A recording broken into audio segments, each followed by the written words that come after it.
Transformer des métaux, fabriquer de l'acier, ce n'est plus très à la mode ici. Une usine sidérurgique, ce n'est pas très beau, et puis ça pollue.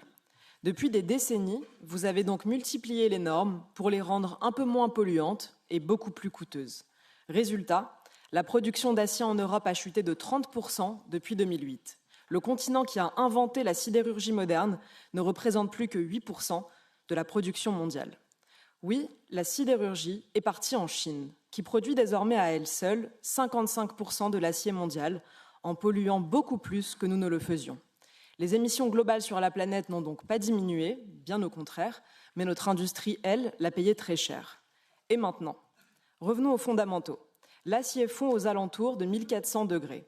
Atteindre cette température demande beaucoup d'énergie. Quand on sait que l'énergie représente 40% du coût de production de l'acier, on comprend que la chute de notre production est une des conséquences désastreuses de la folle politique énergétique européenne qui a également contribué à notre désindustrialisation. Nous avons donc devant nous 3 solutions et 3 seules. La solution actuelle, nous continuons à importer de l'acier chinois et nous sommes de plus en plus dépendants.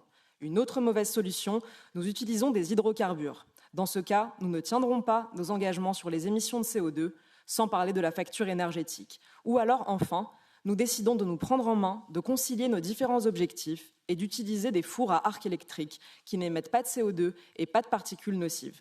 Dans ce cas, et je conclus par là, il faut enfin être cohérent et disposer d'une énergie électrique abondante, fiable et peu chère pour les alimenter, c'est-à-dire tout le contraire des éoliennes et des panneaux photovoltaïques sur lesquels vous avez hélas misé.